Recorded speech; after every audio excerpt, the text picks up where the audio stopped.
Season 9 is officially here, together with the new Hidan DLC and some absolutely game-changing balance changes to kick things off. This is not the same game anymore. We had a new development letter a few days ago, the new weapons they announced look absolutely stunning, everybody is hyped, and I was too at first, but then I thought about it again and I'm actually worried. Maybe even a little bit angry, okay? Bandai must low-key think we are stupid or something, but let's get to potential problems and broken promises later on. First, let's talk about everything new in Naruto to Boruto SHINOBI STRIKER. Now, we all have seen the new Hidan DLC already. It's absolutely insane. It has a super armored AoE kind of spinning attack that heals you, a nice gap closer that grants additional buffs each time it lands, stacking up to a total of 7 different massive buffs you can accumulate that will also stay active until you die, and then his secret technique that lets you curse enemies by hitting them with melee attacks, and then you can one-shot all of them. Any damage you would take is redirected to them as well. He comes with a new unique weapon too. The DLC is looking fantastic so far, but we will need a new healer DLC at some point, because going 2 years without a new VR master for this class is just wild. We also got the new 7 Swordsman of the Mist SS plus defense weapon that utilizes all 7 legendary swords in its combos and that has some cool hidden mechanics to it. For example, when you are low, you will get a defense buff and lifesteal. You can send out water clones to attack them from afar that will also hold them in place for a bit in a little combo, while you can already move freely again. So that offers some insane setup potential. It has a lot of long stuns and knockups. The combos look really nice. It also has these almost cutscene kind of combo sequences that look more like a grab attack of some sort, and we're also gonna see these in some of the other new weapons as well. So I'm not really sure what that is about yet, and I also couldn't really test the weapon yet. So who knows, each one of the 7 swords could have some sort of mechanic or special property to it. I think this weapon is really gonna be a fun one to explore. Let us know in the comments if you maybe already found out more about this weapon. The next SS Plus weapon announced is the Hashirama weapon for the attack class. Yes, we actually get the Hashirama fighting style, guys. And if you hold the chakra jump button, you can actually gather Senjutsu chakra and enter Sage mode, granting you several nice buffs and also adding a new chaser towards the end of your combos. I'm assuming those are the gates that we can see in the trailer, but don't quote me on that one. This one seems to have great combos as well, and another one of those cinematic finishing moves. We are also going to get a Chakra Scalpel healer weapon that, no joke, has built-in Subterranean Voyage without any cooldown. I mean, it's obviously not on the same scale as the actual jutsu, it probably won't heal you or anything, but you can just hold heavy attack to go underground and be invincible. And that seems to have no cooldown, since that's just the weapon's heavy attack after all. Now, we'll have to see what the exact limitations are to that invincibility, and also things like how long you can actually stay underground, but this weapon could potentially be anything between absolutely overpowered and absolutely not. A wind-style kunai danzo type of weapon, this one seems to have wide range, piercing projectiles and some crowd control to it, maybe a few combo resets. This one looks really good at first glance.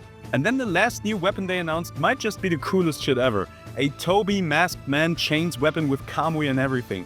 I'm gonna be real with y'all, I don't really love the execution of this one. I think it could have been a cooler weapon, maybe my expectations were too high, but it's just really cool to have a fighting style like that in the first place, so I'm not gonna complain. And I'm also wondering if that one could maybe even have some sort of protection when it uses Kamui in its combos. That could be interesting. All in all, I gotta say, they have definitely been cooking with these weapons. Those are probably some of the coolest and most unique weapons we have ever seen in this game. But not only that, they've also adjusted a majority of weapons already in the game, giving better charge attacks and everything to most of these weapons that just weren't as easy to connect with and did not really have a proper charge attack hit stun and stuff. And alongside some other changes, that made a lot of older weapons a lot more viable now. Things like the Kawaki SS Plus weapon, for example, really get taken to a completely new level. Because basically everything about this weapon was great, while only its bad charge attack was holding it back. So with that now being improved, I'm really looking forward to test out this weapon again. They apparently also fixed the Chroma Claw aerial heavy again, at least that's what the patch notes suggest, but assuming they didn't completely mess up the execution, this weapon should also play absolutely fantastic again. Totsuka Blade got buffed a little bit, you can now cancel out of the heavy attack a bit faster. Valiant Threads has no unblockables anymore, and they also reduced the damage of its double heavies, so that's great too. They finally nerfed the bow, they nerfed the tracking of the arrows, the speed and damage of the triple heavy, and the patch notes say, I quote, "There is now an opening after the third weak attack in a chain." So I'm not exactly sure what that means, but probably that it's going to be easier to punish after that triple light. So as long as you manage to block or dodge that triple light, you're going to have a much better time fighting against these bow spanners now. They reduced the damage and guard damage of the Madara fan heavy attacks, and while I don't think that was necessarily needed, I definitely also think you can very well do that. It's still gonna be a great weapon, so I guess that change is totally fine. The Shukaku Spear also got a buff to its charge attack and aerial combos as well, so these aerial combos should connect a bit better now. The Inventive Distraction also received a buff that says that combos are easier to perform now. Not that it would have been a big problem beforehand anyways, as far as I know, but okay, I guess. The Madara Staff now has higher attack speed and better tracking on the aerial heli. I'm so glad that some of these older weapons are getting some love too, man. That's worth more than any weapon they could have announced in my opinion. And they also nerfed the tracking of the Shadow Clone Shuriken Ninja tool as well as the time it will track targets. So you gotta aim these a bit better now, and it ultimately also decreases the tool's effective range a little bit. They also said that they improved the game's performance and could record less disconnect after they decreased the amount of data that has to be processed when loading into a game in the past, and they now further decreased that amount, which should further reduce disconnects too. Absolutely great update and a lot of cool things announced in the development letter, so why am I so concerned? Am I just paranoid, a little bit pessimistic, or just outright stupid?